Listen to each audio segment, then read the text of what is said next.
मानव धर्म का 13वां अध्याय। भक्ति।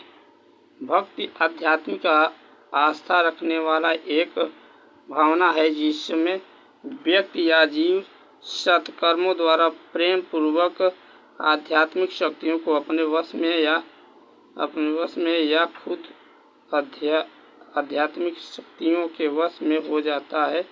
ऐसा व्यक्ति या जीव दुखित मन से दुख देने वाले को अगर कुछ श्राप के रूप में कुछ भला बुरा कह देता है तो वह बात सत्य घटित हो जाती है। यही भक्ति की शक्ति तथा भक्त का पहचान है। इनके अन्य रूप भी जैसे संत, फरिश्ता आदि हैं।